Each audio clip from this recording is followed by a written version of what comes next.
दोस्तों नमस्कार। हिंदी ज्ञान विमर्श चैनल पर मैं विजेंद्र कुमार आपका स्वागत करता हूं।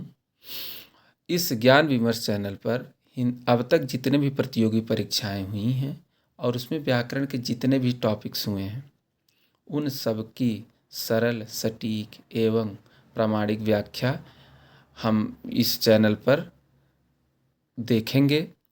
और जितने भी व्याकरण के टॉपिक्स हैं, जितनी प्रतियोगी परीक्षाएं में जितने भी जरूरी विषय हैं व्याकरण के, हम सब की यहाँ पे बारी बारी से पढ़ेंगे, उनकी व्याख्या देखेंगे। आज का हमारा पहला चैप्टर शुरुआत कर रहा हूँ मैं, विशेषण विशेष से हमारा पहला चैप्टर।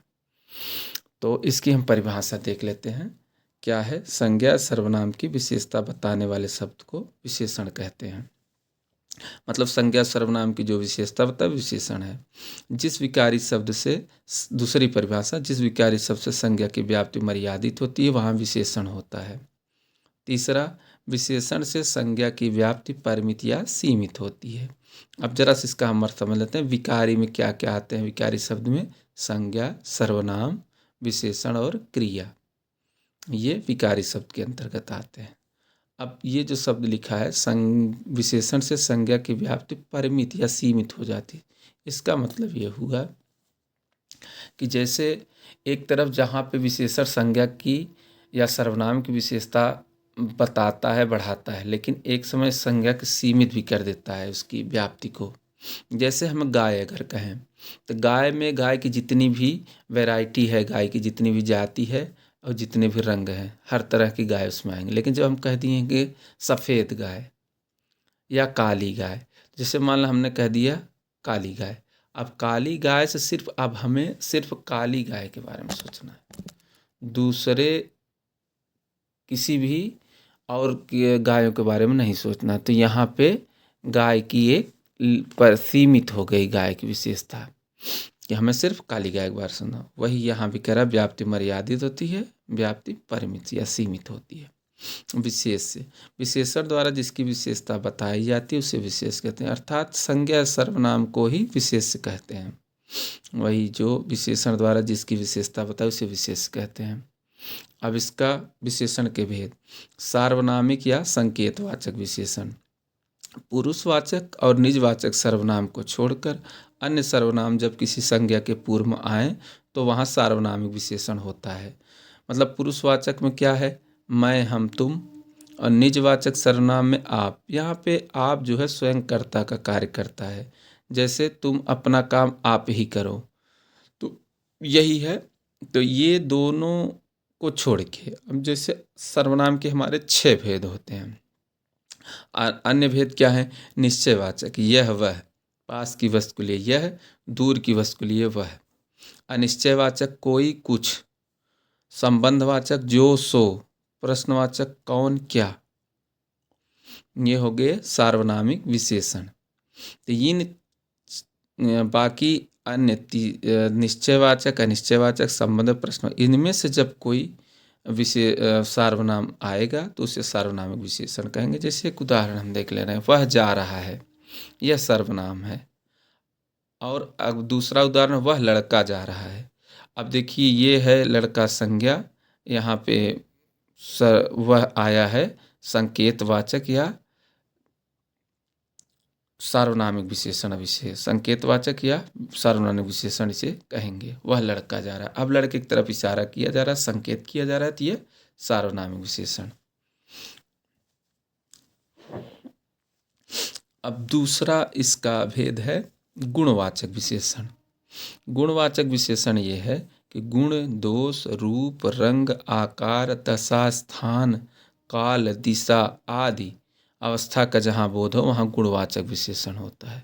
जैसे अब हम थोड़ा सा पढ़ने से गुण। गुण क्या है? सच्चा, झूठा, दानी, पापी, न्यायी, दुष्ट, शांत, ये गुण हैं। आकार, टेढ़ा, चौकोर, गोल, ये सब आकार में आ जाएंगे। रंग, लाल, पीला, हरा, बैंगनी, जितने भी रंग हैं। स्थान, क्षेत्रीय, देसी, पंजाबी, भारतीय, दायां, बायां। तो अगर देखिए पंजाब अगर आए तो ये संज्ञा होगा, पंजाबी तो ये विशेषण होगा, भारत आए तो संज्ञा, भारतीय आए तो ये विशेषण। तो वैसे दशा, दुबला पतला, भारी गीला सूखा, दिशा पूर्वी पश्चिमी उत्तरी दक्षिणी।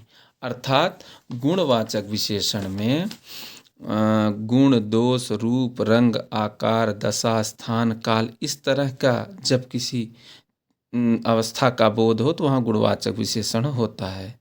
सच्चा, गोल, लाल, नया, पुराना, दुबला पतला, पूर्वी पश्चिमी, पंजाबी, भारतीय, दायां बायां, सरीखा, छोटा सा, खोटा सा, ये सब शब्द आए तो ये गुणवाचक विशेषण होते हैं।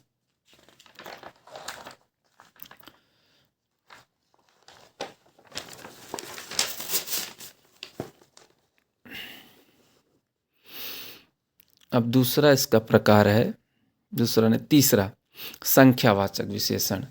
संख्या, जिन शब्दों में किसी संज्ञा, जिन शब्दों से किसी संज्ञा सर्वनाम की संख्या का बोध हो, ये संख्यावाचक विशेषण है। तो इसके 3-4 भेद हैं, 5 भेद हैं संख्यावाचक विशेषण। हम एक एक का पारी पारी से देखेंगे। गणनावाचक, गणनावाचक विशेषण है जिसमें वस्तुओं की गणना की जाए, लेकिन इसमें भी इसके 2 भाग हैं। पूर्णांक बोधक, जहाँ पे गणना पूरी हो, जैसे 2 आदमी जा रहे थे, 4 आदमी जा रहे थे, 10 आदमी जा रहे थे, 100 आदमी जा रहे थे। अब अपूर्णांक बोधक, आधा मीटर कपड़ा, चौथाई, तिहाई, सवा, ये सब अगर मिले तो गणनावाचक विशेषण है।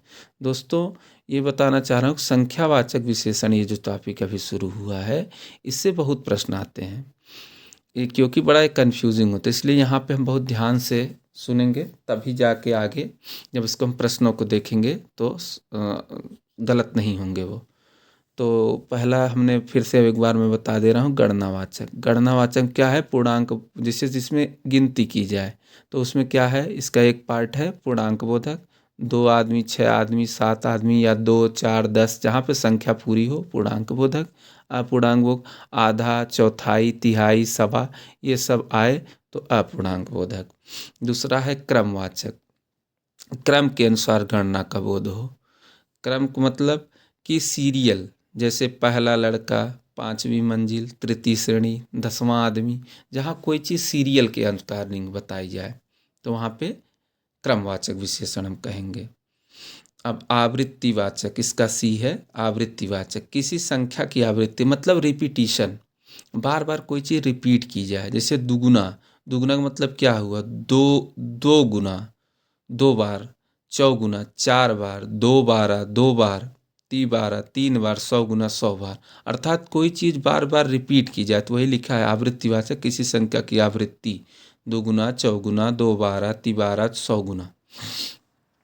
अब डी है समुदायवाचक, किसी संख्या का समुदाय या समूह का वो, जहाँ किसी संख्या का हमें समूह या समुदाय दिखे, जैसे 2, 4, 7, 10, 50, ये सब चीज़ें समुदायवाचक के अंतर्गत आते हैं। लास्ट है इसका प्रत्येक बोधक, हर एक, प्रत्येक, एक एक, सवा सवा, ये चीज़ प्रत्येक बोधक के अंतर्गत आती है। अब ये संख्यावाचक समाप्त हुआ। फिर से हम पढ़ लें एक बार ऐसे ही, गणनावाचक, क्रमवाचक, आवृत्तिवाचक, समुदायवाचक, प्रत्येकवाचक या प्रत्येक बोधक। इन सब से एक एक प्रश्न लगभग परीक्षाओं में सभी आते हैं। तो अभी हम प्रश्न करते समय फिर से इस पे हम और प्रश्न करेंगे तो क्लियर हो जाएगा। परिमाण बोधक विशेषण, क्वांटिटेटिव एडजेक्टिव, जिस विशेषण से संज्ञा या सर्वनाम के परिमाण, माप तौल का बोध हो, वहाँ पे परिमाणवाचक विशेषण होता है। इसके भी 2 भेद हैं।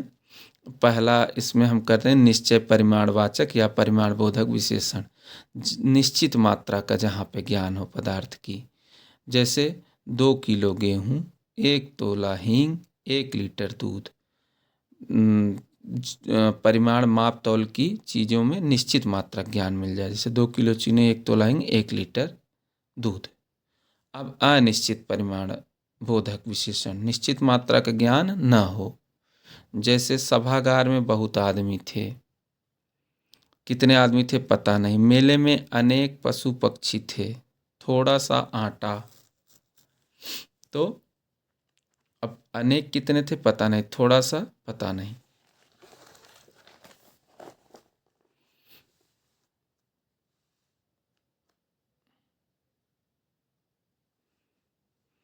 अब जो हम टॉपिक पढ़ने चल रहे हैं इससे भी बहुत प्रश्न आते हैं। ये बहुत कंफ्यूजिंग थोड़ा सा है, इसलिए इसको बहुत ध्यान से पढ़ेंगे। विधेय विशेषण। विधेय विशेषण जब, इसकी परिभाषा हम पहले देखें। जब विशेषण विशेष के बाद आए तो वहाँ विधेय विशेषण कहते हैं उसे। जब विशेषण विशेष के बाद आए अर्थात संज्ञा या सर्वनाम के बाद विशेषण आए तो उसे हम विधेय विशेषण कहते हैं। जैसे मेरी गाय काली है, तो पहले देखिए विशेष से मीन्स संज्ञा पहले आया, विशेषण बाद में। दूसरा इसका उदाहरण है यह बात झूठी है, तो बात यहाँ पे विशेष यानी संज्ञा है, इसके बाद विशेषण आया है झूठी, तो इसलिए यहाँ पे विधेय विशेषण होगा। ये परीक्षा में सीधा ऐसे पूछेगी, यही एक उदाहरण दे देगा। ये पूछता है कि ये विधेय विशेषण है या उद्देश्य विशेषण। तो अब समझ में आ गया, अगर विशेषण संज्ञा या सर्वनाम के बाद आए तो उसे हम विधेय विशेषण कहते हैं। अब दूसरा विशेष विशेषण या उद्देश्य विशेषण। जब विशेषण विशेष से पहले आ जाए, अब देखिए इसका उल्टा है यहाँ पे।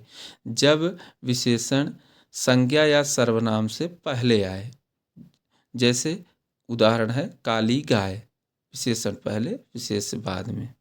झूठी बात मत करो, विशेषण फिर विशेष यानी संज्ञा। तो इस तरह से अगर पहले विशेषण आए बाद में विशेष से आए तो उसे उद्देश्य विशेषण या विशेष विशेषण कहेंगे। और अगर पहले संज्ञा आ जाए उसके बाद विशेषण आए तो विधेय विशेषण। अब हमारा अगला जो टॉपिक है, इससे भी प्रश्न बहुत पूछता है। जो शब्द किसी विशेषण की विशेषता बताए वहाँ पे प्रविशेषण कहते हैं। विशेषण तो संज्ञा सर्वनाम की विशेषता बताता है, अब ये प्रविशेषण ऐसा है जो विशेषण की भी विशेषता बताता है। जैसे हम उदाहरण से समझेंगे, कृष्ण बहुत सुंदर हैं। ये सुंदर जो है ये विशेषण है, इसकी विशेषता कौन बता रहा है? बहुत। तो ये बहुत जो है यह प्रविशेषण है। ऐसे ही दूसरा उदाहरण, कश्मीरी सेब सिंदूरी लाल होते हैं। तो लाल तो अभी हमने पढ़ा था कि गुणवाचक विशेषण है, जितने भी रंग हैं। अब उसकी भी विशेषताएं बढ़ा रहा है सिंदूरी शब्द, तो यहाँ पर भी ये प्रविशेषण हुआ। जैसे वह अत्यंत सुंदर है, सुंदर भी क्या है? गुणवाचक विशेषण, किसी के गुण को बता रहा है, तो उसकी विशेषता क्या बढ़ा रहा है? अत्यंत, तो ये भी प्रविशेषण होगा। जैसे राजा बड़े साहसी हैं, साहसी गुणवाचक विशेषण है, इसकी विशेषता बता रहा है बड़े, राजा साहसी हैं, बहुत राजा बड़े साहसी होते हैं, तो साहसी की विशेषता, राजा की विशेषता साहसी, साहसी की भी विशेषताएं बड़े की वजह से यहाँ पे प्रविशेषण हो। पंडित कामता प्रसाद गुरु ने प्रविशेषण को अंतर विशेषण कहा है। यह क्वेश्चन ROR में पूछा गया था एग्जाम में, मेंस में। तो पंडित कामता प्रसाद गुरु ने प्रविशेषण को अंतर विशेषण कहा है। अब हमारा परिभाषा लास्ट है ये, विशेषण की तुलनावस्था। जैसे मूलावस्था विशेषण की 3 तुलनावस्था होती है, मूलावस्था, उत्तरावस्था, उत्तमावस्था। तो मूल शब्द जो होता है उसमें अगर हम तर जोड़ दें तो उत्तरावस्था हो जाती है, उसमें अगर हम तम जोड़ देंगे तो ये उत्तमावस्था हो जाती है। जैसे इंग्लिश में होता है positive degree, comparative degree, superlative degree, वैसे हिंदी क्या है अपना। तो जैसे अधिक ये मूलावस्था है, अधिकतर उत्तरावस्था, अधिकतम उत्तमावस्था। वैसे ही निम्न मूलावस्था, निम्नतर उत्तरावस्था, निम्नतम उत्तमावस्था। इस प्रकार से ये भी पूछता है कि विशेषण की तुलनावस्था कितनी होती हैं? तो 3 होती हैं। ये है, बस यही प्रश्न होता है। अब हम हमारा यहाँ पे विशेषण विशेष का जो परिभाषा और उनके कॉन्सेप्ट का टॉपिक कंप्लीट हो गया है। अब इससे संबंधित हम प्रश्न और उनका हल और जितनी भी परीक्षाएं हुई हैं विशेषण विशेष से संबंधित, हम उसका सबका एक जगह कलेक्शन करके अगले वीडियो में आपसे मिलते हैं। तब तक के लिए नमस्कार।